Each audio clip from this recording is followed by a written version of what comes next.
تو میرے بھائیوں اور دوستوں، میں عرض یہ کرنا چاہتا ہوں آپ سے بعد میں اور اپنے آپ سے پہلے اپنے واسطے سے آپ حضرات عرض کرنا چاہتا ہوں کہ ربیع الاول کا مہینہ اس لحاظ سے بڑا مبارک مہینہ ہے کہ اللہ تعالیٰ نے اس کو سرکار دو عالم صلی اللہ علیہ وسلم کے دنیا میں بھیجنے کے لیے انتخاب فرمایا. اور جب ربیع الاول کا مہینہ آتا ہے تو ہمارے ملک میں خاص طور پر جگہ جگہ، گلی گلی، محلے محلے محفلیں منعقد ہوتی ہیں. سرکار دو عالم صلی اللہ علیہ وسلم کی سیرت طیبہ بھی کا بیان بھی ہوتا ہے، جلسے بھی ہوتے ہیں، چراغاں بھی کرتے ہیں لوگ، اور نہ جانے کیا کچھ عید میلاد النبی کے نام پر کیا جاتا ہے. لیکن ہم سب کے سوچنے کی بات یہ ہے کہ یہ ہم کب سے یہ کام کرتے چلے آ رہے ہیں. سوچنے کی بات یہ ہے کہ آیا ان رسمی کارروائیوں کے بعد کیا ہماری زندگی میں کوئی تبدیلی آتی ہے؟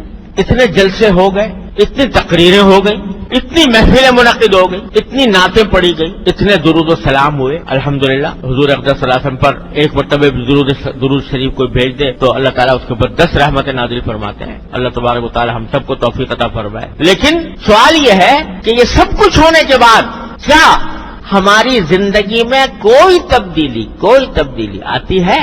کیا ایسا ہوتا ہے کہ ان کارروائیوں سے پہلے ہم کسی سنت سے محروم تھے اور اب ان کارروائیوں کے بعد کسی سنت پر عمل کرنے کی توفیق ہو گئی؟ اگر اس سوال کا جواب ہم اپنے گریبانوں میں منہ ڈال کر دیکھیں تو بظاہر اکثر و بیشتر اس کا جواب نفی ہی میں ملے گا.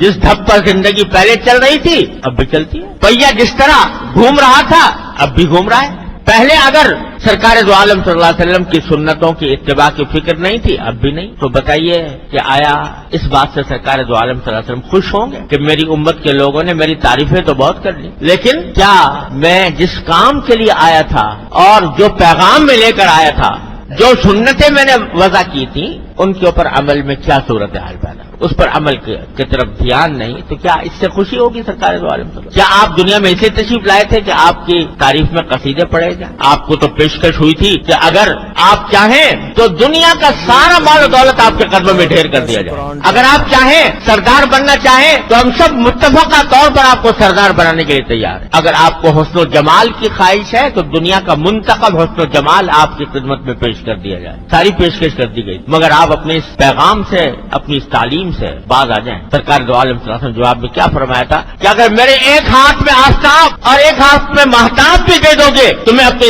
اس دین کی اس تبلیغ سے باز نہیں آ سکتا. سرکار دو عالم صلی اللہ علیہ وسلم اگر محض تعریف ہی کرانی ہوتی تو وہ اس وقت پیغام قبول کر لیتے. تو ہم سب کے سوچنے کی بات یہ ہے کہ آیا ان ربیع الاول کے مہینے کے آنے کے بعد ہم سرکار دو عالم صلی اللہ علیہ وسلم کی تعلیمات پر عمل میں کوئی ہمارے ترقی ہوتی ہے؟ بلکہ افسوسناک بات یہ ہے کہ حضور اقدس صلی اللہ علیہ وسلم کی سیرت طیبہ کے نام پر ہم وہ کام کرتے ہیں جو سرکار دو عالم صلی اللہ علیہ وسلم نے جن کی ممانعت فرمائی، جو ناجائز قرار دیے، جو شریعت میں ناجائز.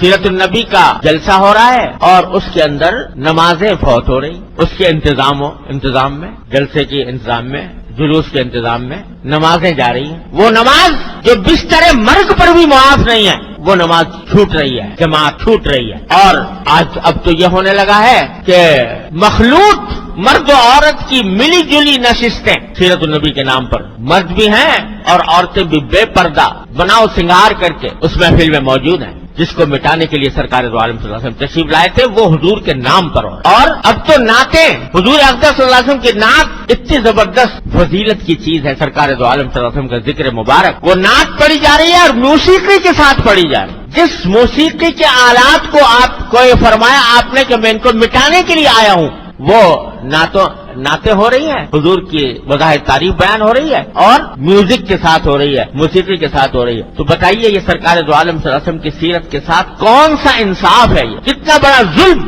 کتنی بڑی دھاندلی ہے کہ سرکار دو عالم صلی اللہ علیہ وسلم کی تعلیمات کو پامال کر کے کہا جائے کہ ہم سرکار دو عالم صلی اللہ علیہ وسلم کی سیرت بیان کر رہے ہیں یا آپ کی نعت بیان کر رہے ہیں. تو میرے بھائی اور دوستو، ربیع الاول کا پیغام یہ ہے کہ ان رسمی کارروائیوں میں پڑھنے کے بجائے یہ دیکھو اگر واقعی سرکار دو عالم صلی اللہ علیہ وسلم کے ساتھ محبت کا دعویٰ ہے، اگر واقعتاً سرکار دو عالم صلی اللہ علیہ وسلم کے امتی ہو تو کم از کم اس مہینے میں اتنا جائزہ لے لو کہ سرکار دو عالم صلی اللہ علیہ وسلم کی کون سی سنت پر ہم عمل کرتے ہیں اور کون سے پہ عمل نہیں کرتے، جس پر نہیں کرتے اس کے اوپر اب کرنے کی کوشش کریں. سوشل میڈیا پر سب سے قدیم اور سب سے ریلائبل برانڈ درسقرآن.com